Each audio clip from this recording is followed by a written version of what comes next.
The gunshot echoed through the canyon just as Penelope Barrett's horse reared up in terror, nearly throwing her from the saddle.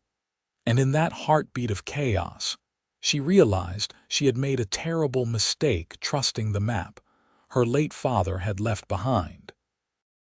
Her fingers gripped the reins with desperate strength as the mare's hooves clawed at the rocky ground. The mountain pass stretched endlessly before her, a maze of towering peaks and treacherous paths that seemed to mock her city-bred sensibilities. It was April of 1878, and she had left Muskogee, Oklahoma Territory, 3 days ago with nothing but determination, and a leather-bound journal filled with her father's cryptic notes about a mining claim somewhere in these God-forsaken Colorado mountains. Another crack of gunfire split the air, closer this time. Penelope's heart hammered against her ribs as she urged her horse forward, not knowing if she was riding toward danger or away from it. The afternoon sun cast long shadows across the narrow trail, and she could feel the temperature dropping as evening approached. She had no tent, no proper supplies for mountain travel, and worst of all, no real idea where she was going. The path widened slightly, and she pulled her horse to a stop, breathing hard. Her dark hair had come loose from its pins, hanging in tangled waves around her shoulders. At 22 years old, she had thought herself capable of this journey, thought herself brave enough to claim what was rightfully hers. Her father had died 6 months ago, leaving behind debts and a single tantalizing promise. A silver claim in the Colorado Rockies that could change everything for their struggling family. Her mother and younger brother back in Muskogee were depending on her. The bank was threatening to take their house. A horse whinnied somewhere behind her, and Penelope spun around, her hand instinctively reaching for the small pistol in her saddle bag. Through the gathering dusk, she saw a rider approaching at a steady pace, and her breath caught in her throat. He sat tall in the saddle, wearing a wide-brimmed hat that shadowed his face, and even from a distance, she could see the rifle resting across his lap. She should run. Every instinct told her to kick her heels and flee, but her exhausted mare was already trembling with fatigue, and truthfully, Penelope had nowhere to go. The rider drew closer, and she could make out more details. The dark duster coat, the leather gloves, the way he moved with the easy confidence of someone born to the saddle. "Madam," he called out when he was close enough to speak without shouting. His voice was deep, with a slight drawl that spoke of Texas origins. "You lost." Penelope lifted her chin, trying to project a confidence she did not feel. "I know exactly where I am, thank you." The rider brought his horse alongside hers, and she finally got a clear look at his face. He was young, perhaps 26 or 27, with sharp features weathered by sun and wind. His eyes were an unexpected shade of green, bright against his tanned skin, and a day's worth of stubble darkened his jaw. When he pushed his hat back slightly, she saw hair the color of wheat in late summer. "With respect, madam, you look about as lost as a person can get." His mouth quirked in what might have been the beginning of a smile. "I'm Garrett Xander. I've been tracking the men who fired those shots, and I'd wager you don't want to be anywhere near them when I catch up. Are you a lawman, sometimes, when it suits me?" He studied her for a long moment, his gaze taking in her impractical traveling dress, the expensive leather boots that were already scuffed and dusty, the fear she was trying so hard to hide.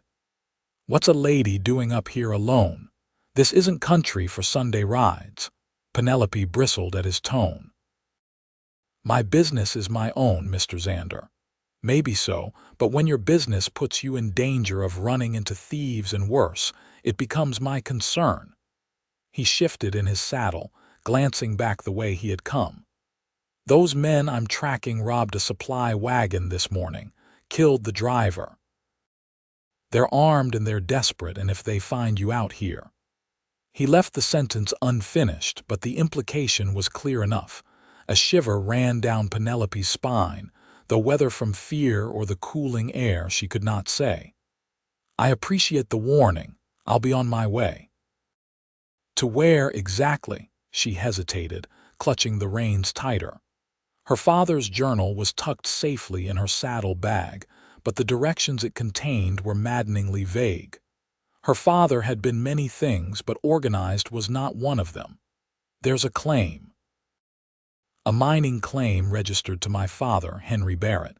It's supposed to be somewhere in these mountains." Garrett's expression shifted, something like surprise flickering across his features.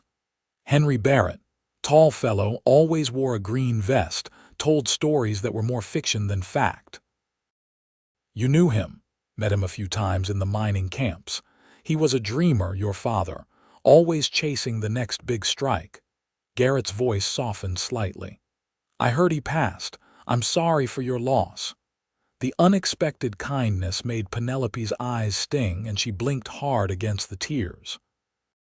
She had not allowed herself to properly grieve, too focused on saving what remained of her family's future. "Thank you. Do you know anything about his claim?" Garrett was quiet for a moment, his gaze distant as he considered. "I might. There were rumors of a strike he made about a year back up near the old Prospector's Ridge. But, madam, I've got to tell you straight, that area is rough country, dangerous even for men who know what they're doing. For a woman alone." He shook his head. "It's not wise." "I don't have the luxury of being wise," Penelope said, her voice sharper than she intended. "I have a family to support and debts to pay. That claim might be the only thing standing between us and destitution." The sun was sinking lower now, painting the mountain peaks in shades of orange and purple. Garrett looked up at the darkening sky, then back at her. "You planning to camp up here tonight? I suppose I have to. Do you have supplies, tent, enough food and water?" The silence that followed was answer enough. Garrett sighed, the sound heavy with resignation. "All right then. We'll make camp together. Those thieves are probably holed up for the night anyway, and I'll be damned if I leave you up here to freeze or worse." "I didn't ask for your help." "No, madam, you didn't.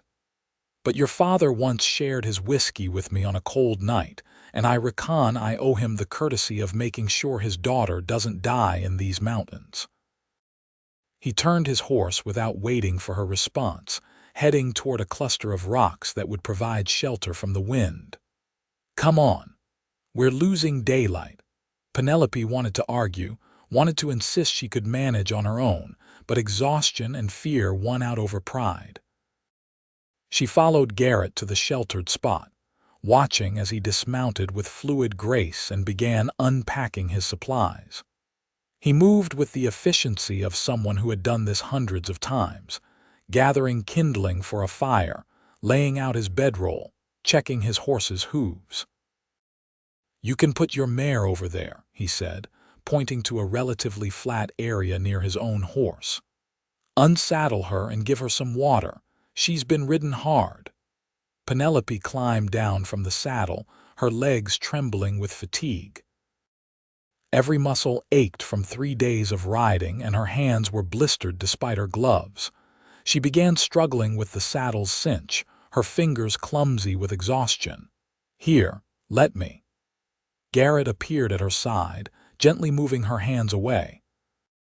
He loosened the cinch with practiced ease and lifted the saddle, setting it carefully on the ground.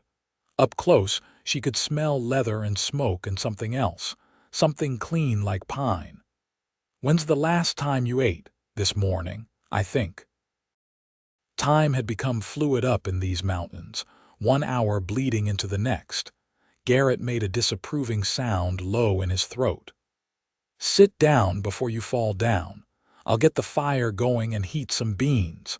Not fancy, but it'll keep you from starving." Penelope wanted to maintain her independence, to prove she did not need anyone's help, but her body betrayed her. She sank down onto a flat rock near where Garrett was coaxing flames from his kindling, grateful beyond words for the growing warmth. She watched him work, noting the calluses on his hands, the way his shoulders moved beneath the duster coat. He had the build of someone who earned his living through physical labor, lean and muscular, with none of the softness of the town men she had known back in Muskogee. "How did you know my father?" she asked, breaking the silence. Garrett glanced up from the fire, his green eyes reflecting the flames. "Like I said, we crossed paths in the mining camps. This was about 2 years back. I was doing some guide work, leading prospectors up into the high country. Your father hired me for a week, said he had a feeling about a particular area." He smiled slightly at the memory. "He talked about you and your brother the whole time. Said his daughter was the smartest person he knew, that she could have done anything she wanted if life had been kinder." Penelope felt her throat tighten. "He said that every day. He loved you very much, that was clear." Garrett pulled a can of beans from his pack and opened it with his knife, setting it near the flames to heat. He found some promising veins during that week. "I always wondered if he managed to stake a proper claim. He did. At least, that's what the papers say." She pulled the journal from her saddle bag, clutching it like a talisman, but his directions are impossible to follow. He wrote things like 3 days north of where the eagle watches and past the Singing Creek. I've been wandering for days trying to make sense of it. Garrett held out his hand, and after a moment's hesitation, Penelope passed him the journal. He flipped through the pages, his expression growing more thoughtful. "Your father had a poetic way of looking at things. Where the eagle watches is probably Eagle Point, a rock formation about 10 miles from here. And the Singing Creek would be Harmony Creek, named for the way the water sounds rushing over the stones." Hope flared in Penelope's chest. "You can read this. You understand what he meant." "I think so. I know this territory pretty well." He handed the journal back to her. "But I meant what I said, Miss Barrett. It's dangerous country. Even with a guide, which you definitely need, there are risks. Mountain lions, bears, rock slides, sudden storms that can kill you in hours. And that's not counting the human dangers." "I don't have a choice," Penelope said quietly. "My mother is ill. My brother is only 16, too young to work the kind of jobs that would pay enough. If I don't claim this mine, if I don't find something of value, we'll lose everything." Garrett studied her in the firelight, and she met his gaze steadily, letting him see the desperation and determination that had driven her into these mountains. Finally, he nodded. "All right then. I'll take you there, but we do this my way. You follow my lead, you don't argue when I tell you something isn't safe, and you trust that I know what I'm doing." "Agreed." "What about the men you were tracking?" "They'll keep for a few days. Getting you safely to your father's claim and back to civilization is more important." He pulled the can of beans from the fire, stirring them with a spoon. "Besides, I have a feeling they'll still be around when I'm ready to deal with them." They ate in companionable silence, the beans bland but filling. Penelope had not realized how hungry she was until the food was in front of her, and she had to force herself to eat slowly. Garrett shared his coffee, strong and bitter, and she wrapped her cold hands around the tin cup, savoring the warmth. "Tell me about Muskogee," Garrett said as they finished eating. "I've never been that far into Oklahoma territory." Penelope found herself talking about home, describing the growing town with its mix of Creek Nation citizens and settlers, the muddy streets that turned to dust in summer, the sound of the train whistle that marked the passing hours. She told him about her mother's flower garden, about her brother's dreams of becoming a teacher, about the small house that held all their memories. In turn, Garrett shared stories of his own wandering life. He had been born in Texas, left home at 17 when his parents died of fever. He had worked as a ranch hand, a scout, a sometime lawman when towns needed extra guns. He knew the mountains and plains like most men knew their own parlors, and there was a restlessness in him, a sense that he was always moving towards something he had not quite found yet. "Don't you want to settle somewhere?" Penelope asked. "Have a home?" Garrett stared into the fire, his expression distant. "I used to think home was a place. Now I think it might be something else. A feeling, maybe, or a person." He seemed to catch himself, shaking his head. "But I haven't found that yet, so I keep moving." The night grew colder, and Garrett gave her his extra blanket despite her protests. He fashioned a shelter using branches and his oilcloth, creating a windbreak that made the sleeping area marginally more comfortable. Penelope lay wrapped in the blankets, staring up at the stars that seemed impossibly bright and close in the mountain air. "Mr. Xander," she called softly into the darkness. "Just Garrett, please. Thank you for helping me. I know I seemed ungrateful earlier, but I'm not. I'm just scared, and I hate feeling helpless." There was a long pause before he responded. "You're not helpless, Penelope. You rode up into these mountains alone, following nothing but hope and a dead man's cryptic notes. That takes more courage than most people ever show. You just need guidance through the rough parts. That's all any of us need sometimes." His words settled over her like a blanket, warmer than the wool she was wrapped in. She closed her eyes and, for the first time in days, felt something like peace. Morning came with surprising swiftness, the sun painting the peaks in shades of pink and gold. Penelope woke to the smell of coffee and bacon, and she sat up to find Garrett already awake, tending a small fire. He looked different in the morning light, younger somehow, though still carrying that air of competence that seemed to define him. "How'd you sleep?" he asked, handing her a cup of coffee. "Better than I expected." She accepted the cup gratefully, taking a careful sip of the scalding liquid. "What's the plan for today?" "We head north to Eagle Point first. That should give us our bearings." He crouched by the fire, using a stick to poke at the bacon sizzling in his pan. "It's about a 4-hour ride if the weather holds. We'll need to move carefully, though. The trail gets narrow in places." They broke camp efficiently, Garrett patiently showing her the proper way to pack her supplies so the weight would distribute evenly on her horse. His hands were gentle as he adjusted her saddle, checking every strap and buckle, and Penelope found herself watching the way he moved, economical and sure. The ride that day was both beautiful and terrifying. The trail wound along cliff edges with stomach-dropping views of valleys far below.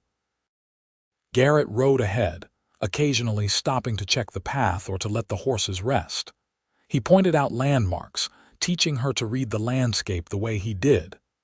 "See how the trees lean that direction," he said at one point, indicating a grove of pines. "That tells you the prevailing wind. And those rocks there, the way they're stacked. Someone built a cairn to mark a trail, probably prospectors or trappers." Penelope absorbed everything, fascinated despite her fear. She had spent her whole life in towns and cities, and this wild country operated by entirely different rules. Garrett seemed to speak its language fluently, reading meaning in things she would never have noticed. Around midday, they reached Eagle Point, a distinctive rock formation that did indeed resemble an eagle in profile. Garrett pulled out her father's journal, comparing the descriptions to the actual landscape. "All right, from here we need to head west, following the ridge line. Your father mentioned a burned tree lightning struck, and once we find that, we should be close." They pressed on, climbing higher into the mountains. The air grew thinner, and Penelope found herself breathing harder with the exertion. Garrett noticed and adjusted their pace without comment, stopping more frequently to let her catch her breath. It was during one of these stops that they heard voices echoing up from a lower trail. Garrett immediately tensed, his hand moving to his rifle. He gestured for Penelope to be silent, and they waited, hidden behind a screen of scrub pine, as 3 men on horseback passed below them. Even from a distance, Penelope could see the hard look of them, the way they rode with weapons drawn. One of them was laughing about something, and the sound carried clearly in the mountain air. "Easiest money we ever made," the man was saying. "And that driver never knew what hit him." Garrett's jaw tightened, and Penelope saw something dangerous flash in his eyes. These were the men he had been tracking, the ones who had killed for a wagon of supplies. She held her breath until they were well past, disappearing around a bend in the trail. "We need to be more careful," Garrett said quietly once the men were out of earshot. "They're heading higher into the mountains, same direction we're going. Will they be trouble? They already are trouble, but I'll handle them when the time comes." He turned to look at her, and his expression softened. "I won't let anything happen to you, Penelope. You have my word on that." The sincerity in his voice made something warm bloom in her chest. She nodded, trusting him in a way that surprised her. She barely knew this man, yet something about him made her feel safe despite the danger surrounding them.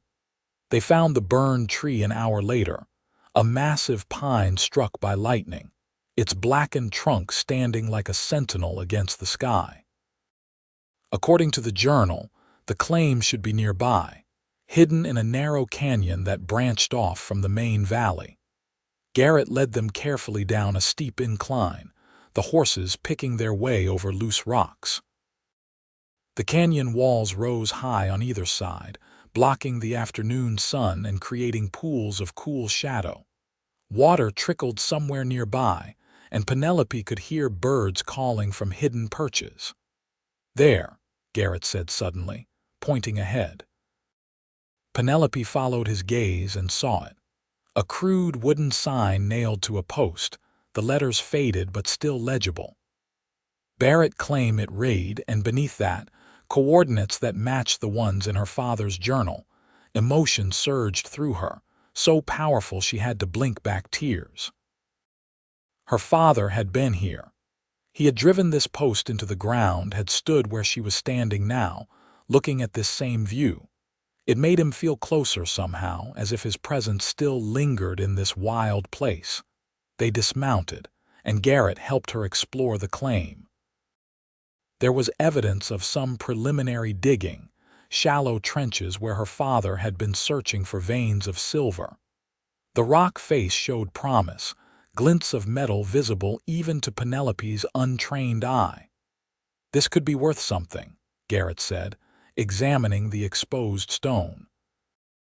"Your father had good instincts.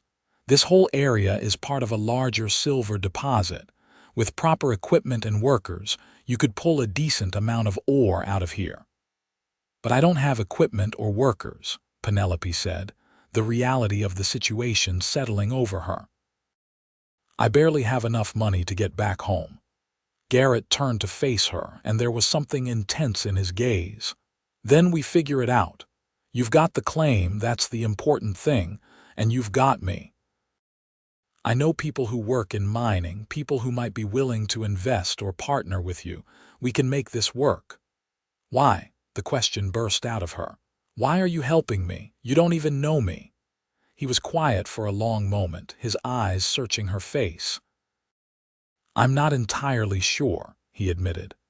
"But from the moment I saw you on that trail, looking lost but determined, something in me knew I was supposed to help you. Maybe it's because of your father, or maybe—" He trailed off, seeming to reconsider what he was about to say. "Maybe it's something else. Something I don't quite understand yet." The air between them felt charged, heavy with unspoken possibility.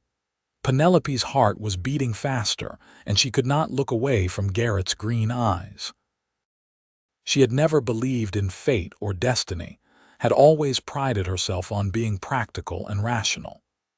But standing here in this mountain canyon with this man who had appeared exactly when she needed him, she found herself wondering if perhaps there were forces at work beyond simple chance. The moment was broken by the sound of horses approaching. Garrett's hand went to his gun instantly, and he pushed Penelope behind him, scanning the canyon entrance. The three men from earlier appeared on horseback, and this time there was no mistaking their intentions. They had seen Garrett and Penelope's horses, and they were riding in with guns drawn. "Well, well," the lead man called out. He was older than the others, with a grizzled beard and a scar running down his left cheek. "Looks like we got company, boys. A pretty lady, too, must be our lucky day." "Move along," Garrett said, his voice hard as steel. "This is private property legally claimed. You've got no business here." The man laughed, a harsh sound that echoed off the canyon walls. "You gonna make us leave, cowboy?" "That's a nice rifle you got there, but there's 3 of us and only 1 of you. Don't like those odds." "Then you don't know how to count right," Garrett replied, "because I'm better than 3 of you on my worst day." Penelope's hand went to the small pistol in her pocket, her fingers closing around the grip. She had never shot at a person before, but she would if she had to. She would not let these men hurt Garrett, not when he was here because of her. The tension stretched out, seconds feeling like hours. Then one of the younger men, nervous and twitchy, made the mistake of reaching for his gun.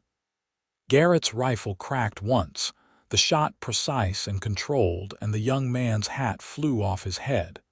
The bullet had missed his skull by inches, a deliberate warning. "Next one goes between your eyes," Garrett said calmly. "Your choice." The scared man's face had gone white. Even his companions looked uncertain now, realizing they were dealing with someone far more skilled than they had anticipated. The leader's expression darkened with anger, but he was smart enough to recognize when he was outmatched. "This ain't over," he spat. "We'll remember this. You do that, and remember too that I know what you did to that wagon driver. I was tracking you before I found this lady, and I'll be tracking you again once I get her safely home. So if I were you, I'd ride fast and far, because when I come looking, I won't be giving warnings." The men wheeled their horses around and rode off, their retreat less dignified than their arrival. Garrett kept his rifle trained on them until they were out of sight, and even then he did not relax his stance for several minutes. "Are you all right?" he asked finally, turning to Penelope. She nodded, though her hands were shaking with the aftermath of fear and adrenaline. "That was incredible, the way you handled them." "That was necessary," he corrected, "and dangerous. They might come back with more men, which means we need to document your claim properly and get out of these mountains as soon as possible." They worked quickly, Garrett helping her photograph the site with a small camera he carried for documenting evidence. They took detailed notes of the coordinates, the markers, the visible ore deposits. By the time they were finished, the sun was sinking toward the horizon, painting the canyon in shades of amber and rose. "We can't stay here tonight," Garrett said, scanning the surrounding ridges. "Too exposed. We'll ride for a few hours and make camp somewhere more defensible." They rode through the gathering darkness, Garrett leading them with the confidence of someone who could navigate by stars and instinct. Finally, they found a suitable spot, a small cave set back from the trail, hidden by a tumble of boulders. It was dry and protected from the wind, large enough for both of them and the horses. Garrett built a small fire deep inside the cave where the light would not be visible from outside. They ate jerky and hardtack, washing it down with water from their canteens. The horses were secured nearby, their soft breathing a comforting sound in the enclosed space. "How much longer to get back to civilization?" Penelope asked.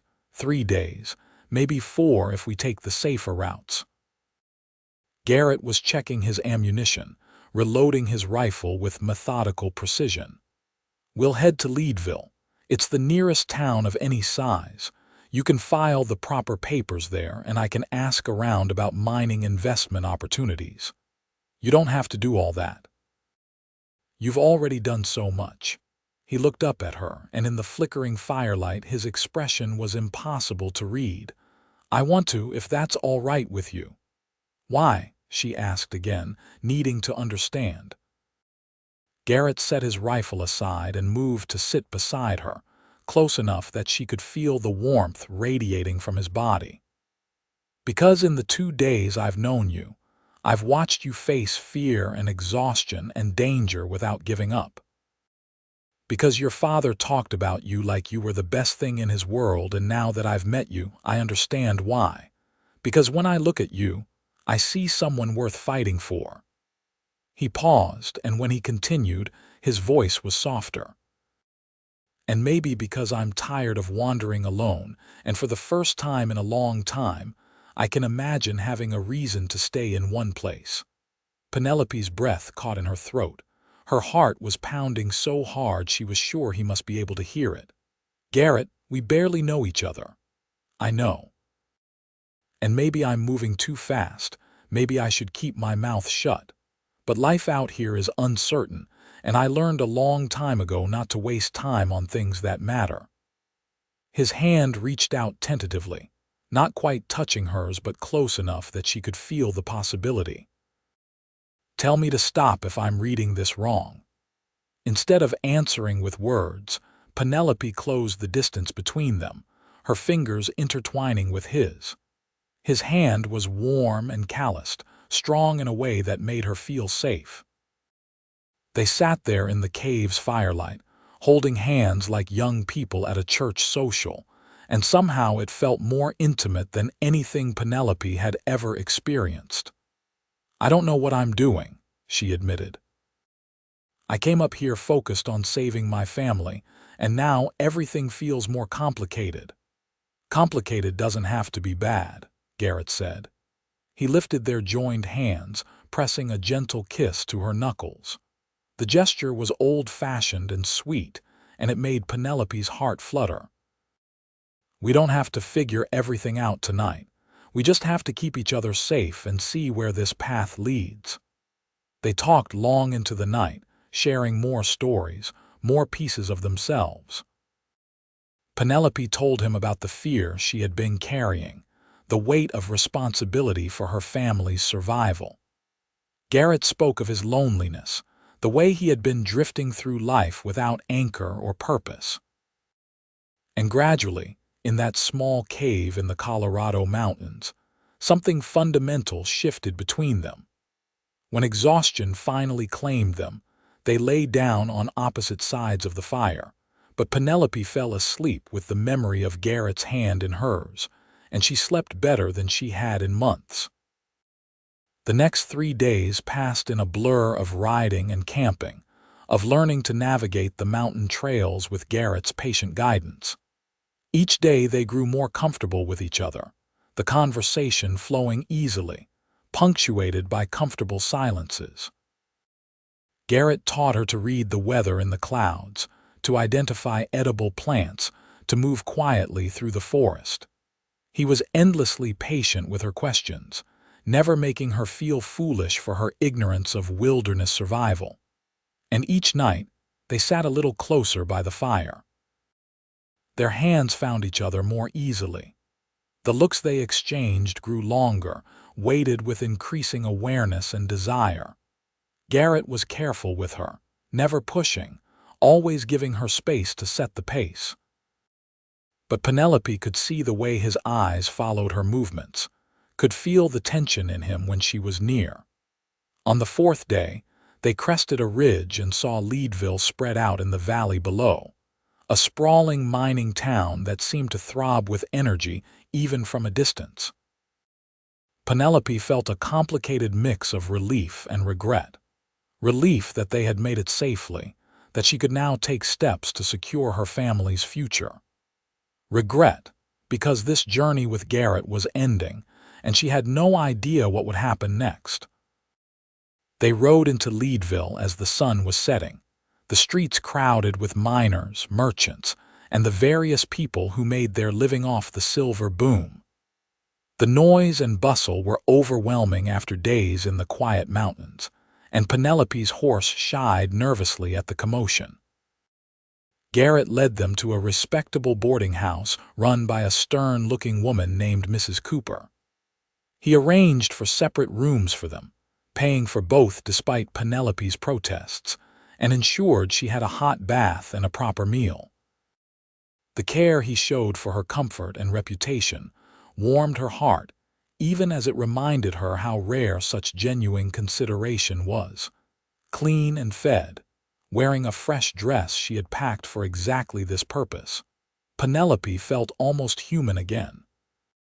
She found Garrett in the boarding house parlor, and he stood when she entered, his eyes widening slightly at the transformation. For the first time, he was seeing her as she normally looked, not dusty and exhausted and travel-worn. "You're beautiful," he said simply, and the directness of it made her blush. "Thank you, and thank you for everything today. The rooms, the bath, the meal, you didn't have to do all that. I wanted to." He gestured to a small table by the window. "I asked around about the land office. We can file your claim papers tomorrow morning first thing. I also talked to a mining engineer I know, fellow named Sebastian Grant. He's interested in looking at your claim, possibly discussing an investment partnership.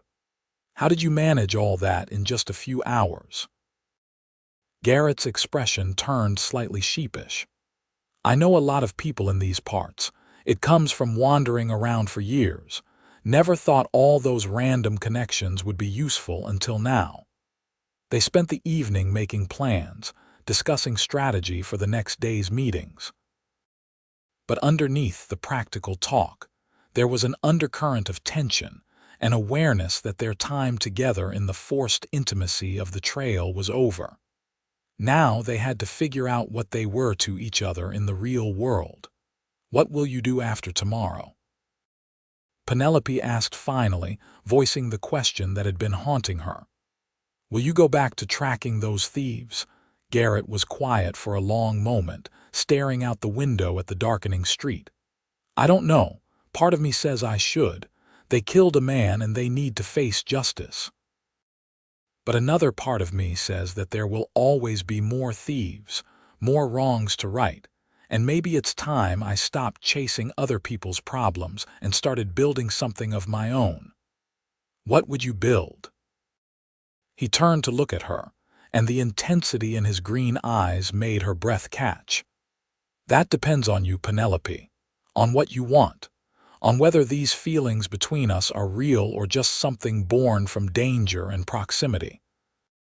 Penelope stood and walked to where he sat, her heart pounding with nerves and excitement.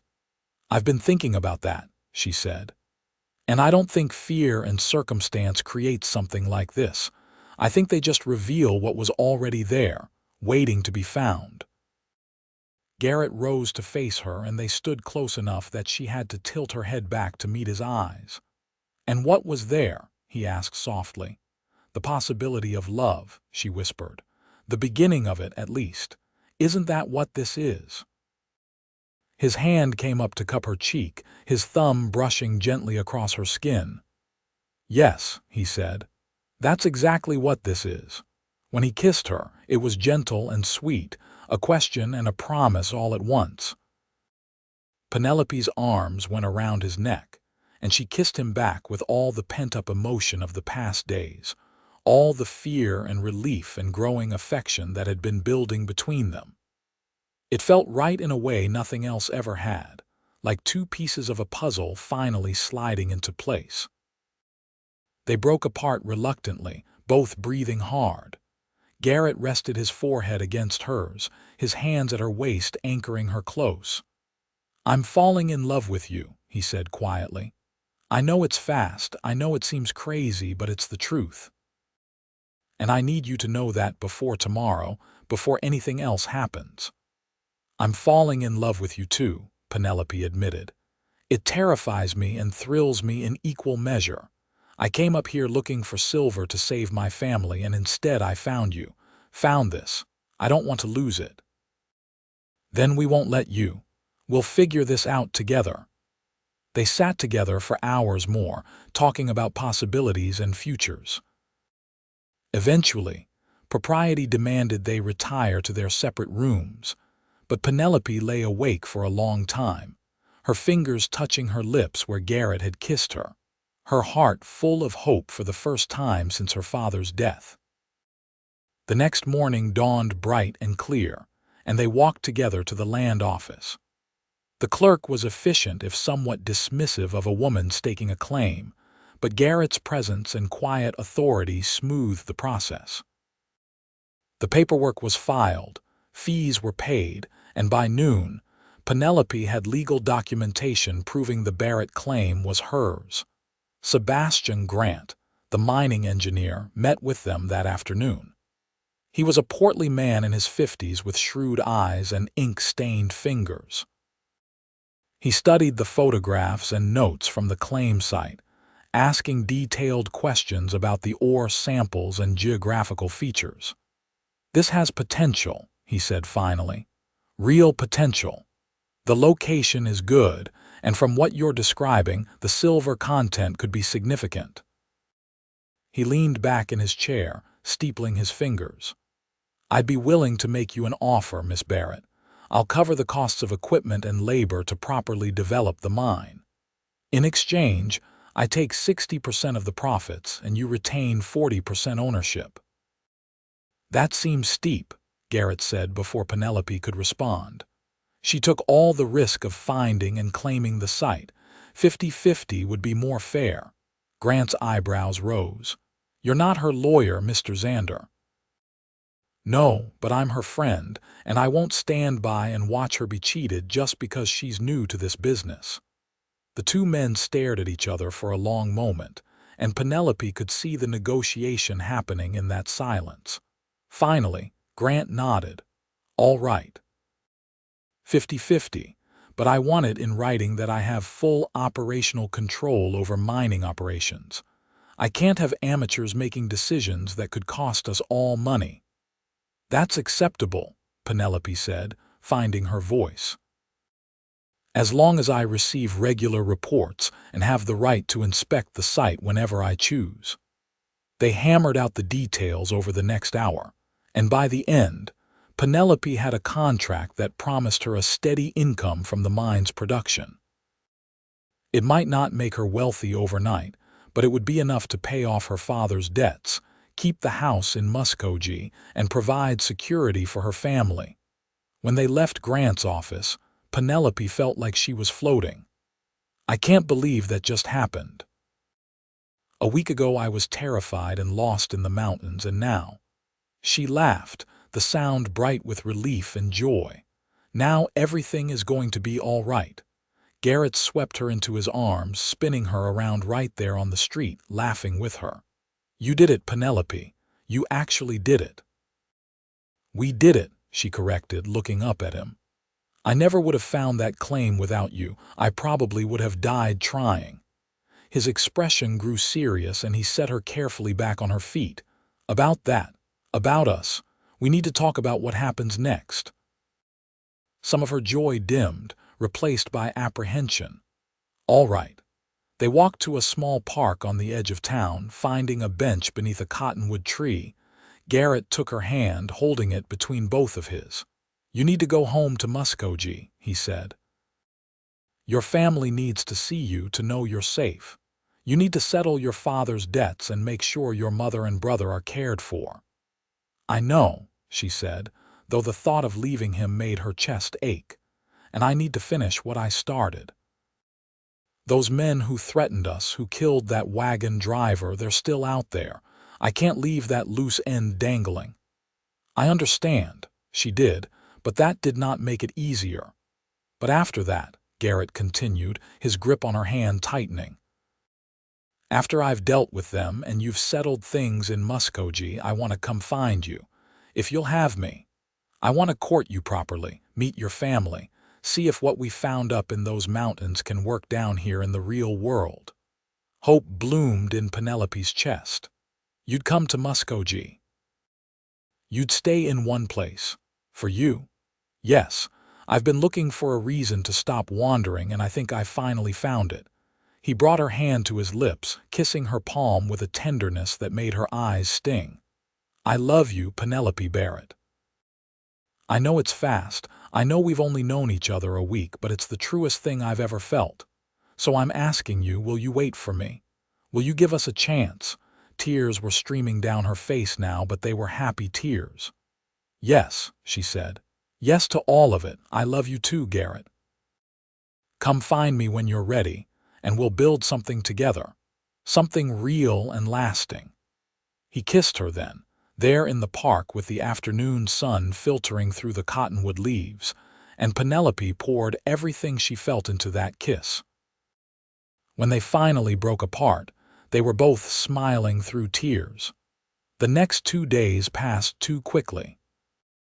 Garrett helped Penelope arrange passage on a stagecoach heading south toward Oklahoma Territory, made sure she had enough money for the journey, and extracted promises that she would send word when she arrived safely home. They spent every possible moment together, talking and planning and memorizing each other's faces. The morning she had to leave came far too soon. Garrett rode with her to the stage depot, helped load her bags, and held her hand until the very last possible moment. Be safe, she whispered, fighting back tears. Come back to me. I will, he promised. Count on it. I'll deal with those thieves, collect the bounty, and be in Muskogee before the summer's over. That's my vow to you. The stage driver called for final boarding, and Penelope had to climb aboard. She found a seat by the window, and Garrett stood on the platform, his hat in his hands, watching her with those green eyes that had become so dear to her. As the stage pulled away, she pressed her palm to the window, and he raised his hand in farewell, and she cried quietly as Leadville disappeared behind them. The journey home was long and uncomfortable, but Penelope barely noticed.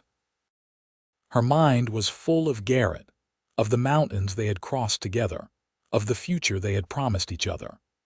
She clutched the contracts from Sebastian Grant like they were precious gems, proof that her father's dream had been real, that his love and sacrifice had meant something. When the stage finally rolled into Muskogee, Penelope felt like she had been gone for years instead of weeks. Everything looked exactly the same: the dusty streets, the familiar buildings, the trees her father had planted when they first moved here. But she was different. She had gone into the mountains a frightened girl and come back a woman who had faced danger and found love and secured her family's future. Her mother and brother were waiting at the house, and the reunion was tearful and joyous. Her mother looked frailer than Penelope remembered, but her eyes lit up when she saw her daughter safe and whole. Her brother, Samuel, had grown taller in her absence, and he hugged her with surprising strength.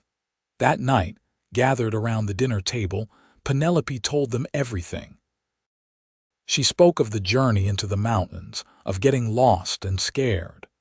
She told them about Garrett, about how he had appeared exactly when she needed him, had led her safely to their father's claim, had helped her secure the future. She explained the contract with Sebastian Grant, the income that would start flowing in within months.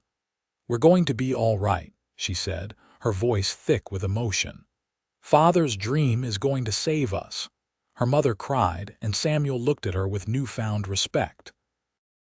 They stayed up late making plans, talking about paying off debts, about Samuel finishing school, about medicine for her mother's illness.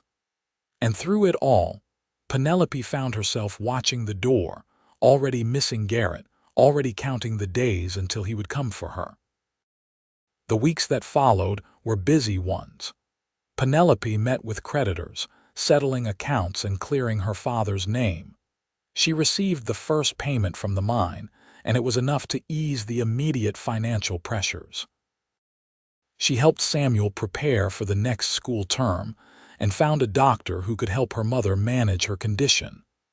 But every night, she sat by the window and thought about Garrett. She wondered if he had found the thieves, if he was safe, if he was thinking about her the way she thought about him. She wore the memory of their time together like a talisman, replaying every conversation, every touch, every promise. 2 months after she returned home, a letter arrived. It was brief and to the point, written in Garrett's bold handwriting. The men are caught and facing trial. Justice is served. I'm heading south. Wait for me. I love you. Garrett. Penelope read that letter 100 times, her heart soaring with each reading. He was coming. He had kept his promise, and he was coming for her. 3 weeks later, on a warm August afternoon, Penelope was working in her mother's garden when she heard the sound of a horse approaching. She looked up, shading her eyes against the sun, and saw a familiar figure riding up the street. Tall in the saddle, wearing a dark duster coat and a wide-brimmed hat, sitting with the easy confidence of someone born to ride. Garrett. She dropped her trowel and ran, not caring about propriety or dignity. She ran down the path and into the street, and Garrett was already dismounting, his face breaking into a brilliant smile as he caught her in his arms. "You came," she gasped, laughing and crying at the same time. "You really came. I promised, didn't I?" He held her close, and it felt like coming home. "I'll always keep my promises to you." They stood there in the middle of the street, holding each other while the neighbors watched and whispered. Penelope did not care. Let them talk. This man had crossed mountains and faced danger for her. This man had helped her save her family. This man had stolen her heart and kept it safe. "Come inside," she said finally, taking his hand. "Meet my family properly. Stay for dinner. Stay as long as you want." "How about forever?" Garrett asked, his green eyes twinkling. "Is forever too long?" "Forever sounds just right," Penelope replied. He met her family that evening, charming her mother with his polite manners and impressing Samuel with stories of tracking criminals and navigating the mountains.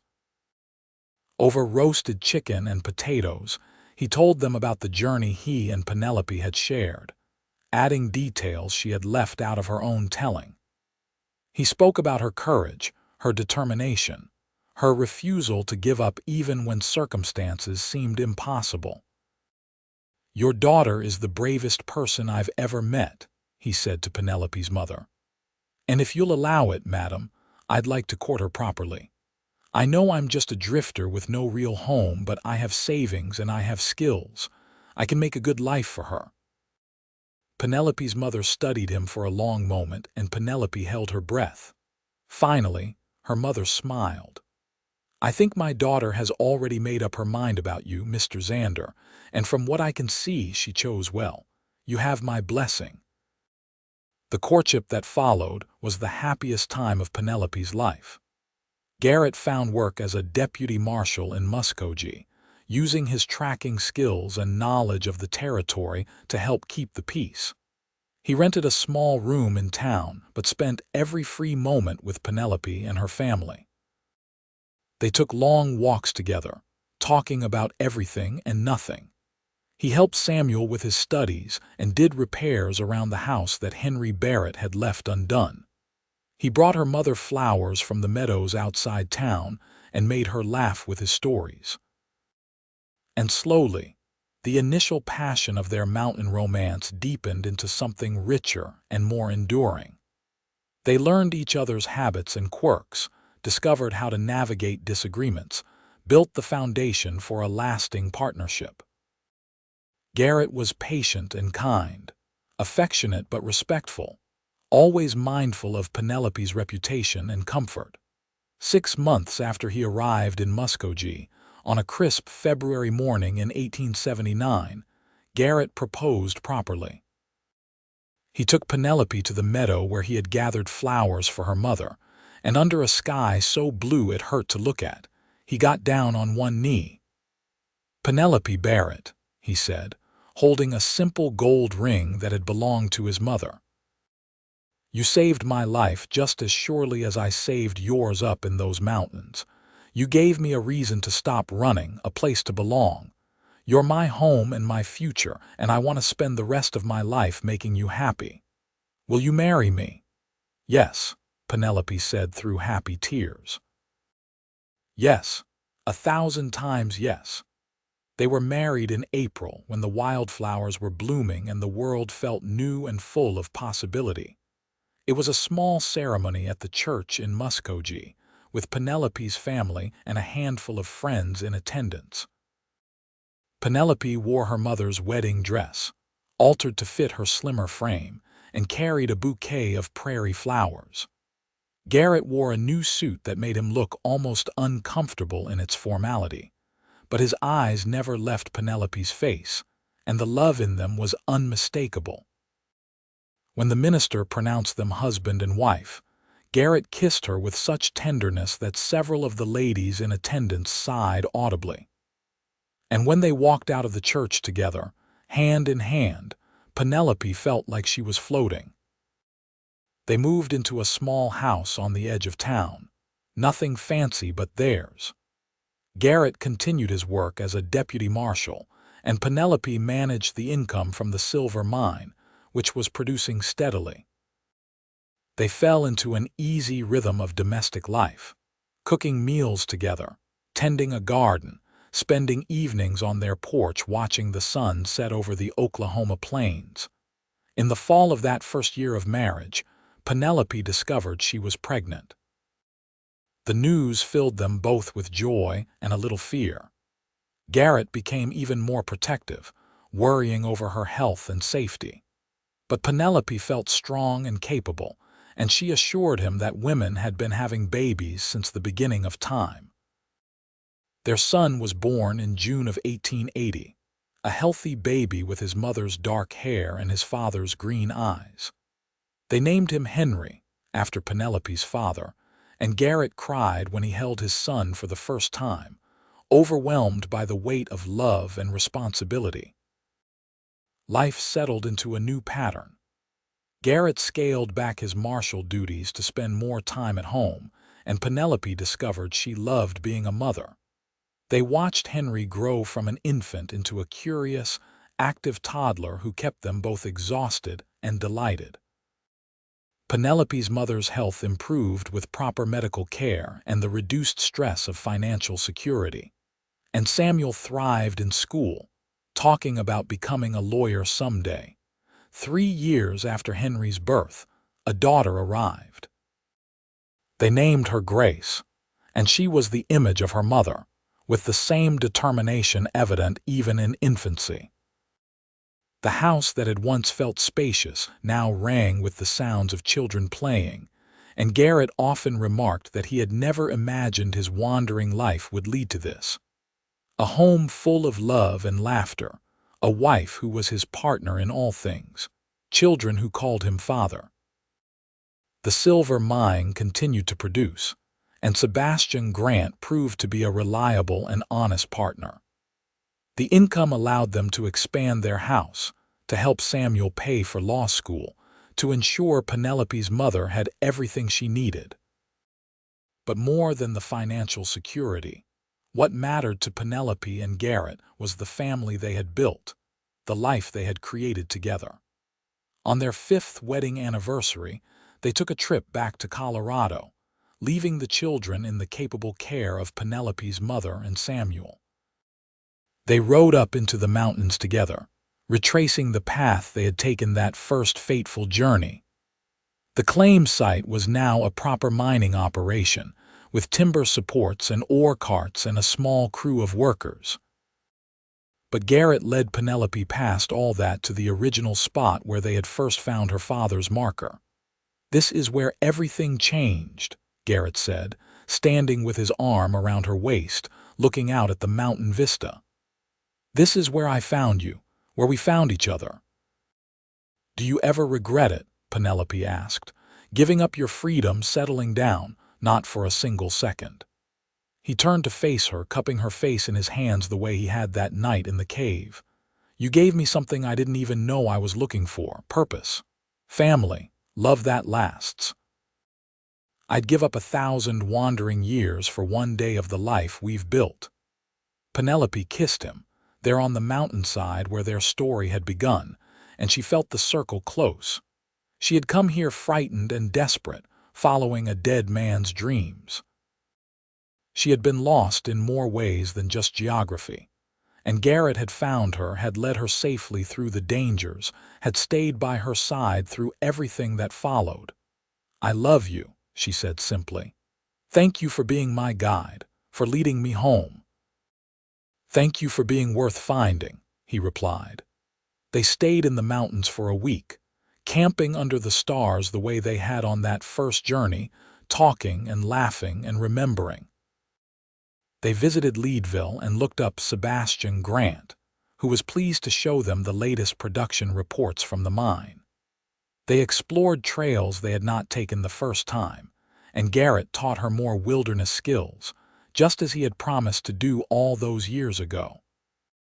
When they finally returned to Muskogee, it was with renewed appreciation for the life they had built. Their children greeted them with squeals of joy, and Penelope gathered them close, breathing in the sweet smell of their hair, feeling Garrett's arms around all of them. The years that followed brought their share of challenges. There were difficult winters and dry summers, illnesses and injuries, the normal trials of raising children and building a life. But through it all, Penelope and Garrett faced everything together.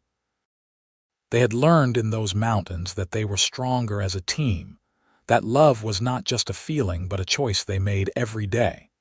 Henry grew into a thoughtful, studious boy who loved books and nature in equal measure. Grace was bold and fearless, always climbing trees and getting into mischief. In 1886, they welcomed another daughter, Margaret, who was gentle and artistic. And in 1889, their youngest, Thomas, arrived, completing their family. Garrett proved to be a wonderful father, patient and playful, teaching his children to ride and track and respect the land. Penelope watched him with their children and fell in love with him all over again, seeing the tender side he showed only to his family. He read them stories every night, carried them on his shoulders, dried their tears and celebrated their triumphs. Samuel did become a lawyer, and he used his skills to help Creek Nation citizens navigate the increasingly complicated legal landscape as Oklahoma moved toward statehood.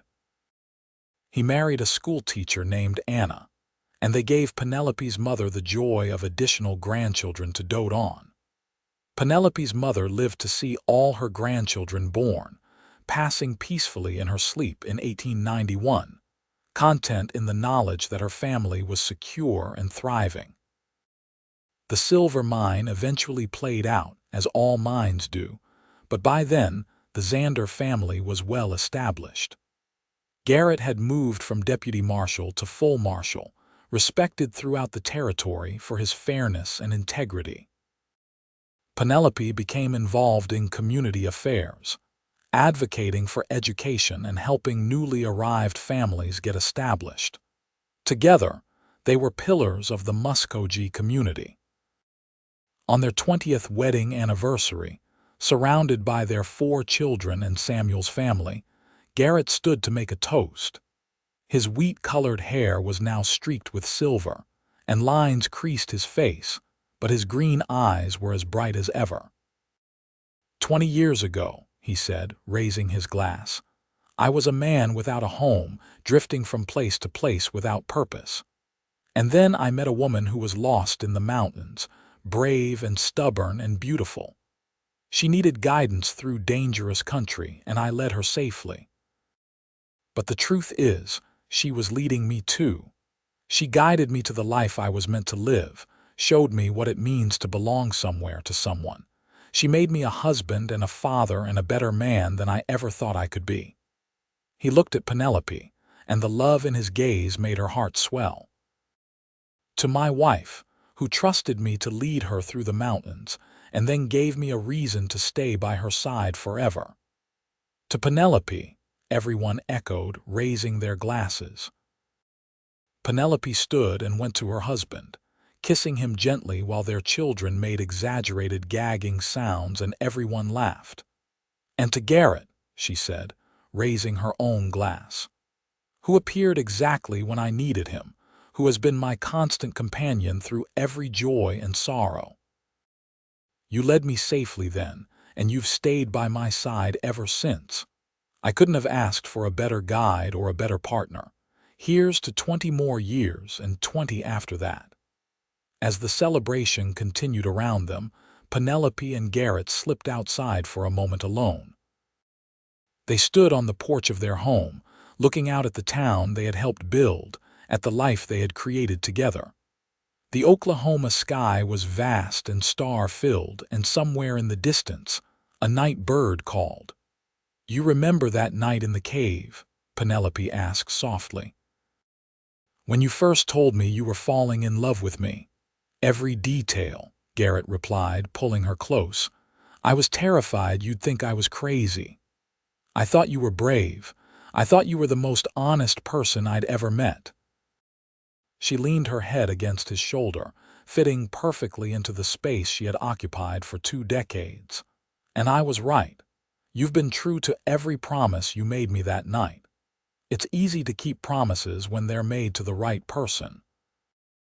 They stood there in comfortable silence, two people who had found each other in the most unlikely of circumstances and had built something beautiful from that chance meeting. The years had been kind to them, full of love and laughter and the deep satisfaction of a life well lived together. Their children grew and eventually left home, one by one, to build their own lives. Henry became a teacher, Grace married a rancher and moved to Texas, Margaret opened an art studio in Tulsa, and Thomas followed his father into law enforcement.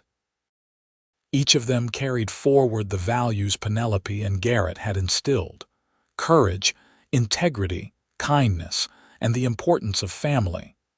As Penelope and Garrett grew older, they never forgot those wild days in the Colorado mountains. They told the story to their grandchildren, about how they had met, about the danger and adventure, about finding love in the most unexpected place. The children loved the tale, begging to hear it again and again, and each time Garrett would wink at Penelope and add some new embellishment that would make her laugh and shake her head. In 1907, when Oklahoma finally achieved statehood, Garrett and Penelope stood with their family to watch the ceremonies in Muskogee. They were both gray-haired now, moving a bit slower, but still holding hands like newlyweds. They had witnessed the transformation of the wild frontier into civilization, had been part of that transformation themselves. "We've come a long way from those mountains," Penelope said. "The best journey of my life," Garrett replied. "And I'd do it all again, every step, just to end up right here with you." They lived to see their grandchildren grown, to celebrate 50 years of marriage in 1929, surrounded by 3 generations of family. On that golden anniversary, someone asked Garrett what the secret was to a long and happy marriage. He had looked at Penelope, still beautiful to him despite the years, and said, "Find someone worth staying for, then never stop choosing them. Every day choose them. That's all it takes." Penelope had added with a smile, "And trust them to lead you through the hard parts. We all need guidance sometimes. The trick is finding the right guide." They had been each other's guides for over half a century, leading each other through joy and sorrow, triumph and tragedy, always together, always faithful. The love that had sparked in a mountain cave had grown and deepened and matured into something unshakable. Garrett passed first in the winter of 1931 at the age of 80.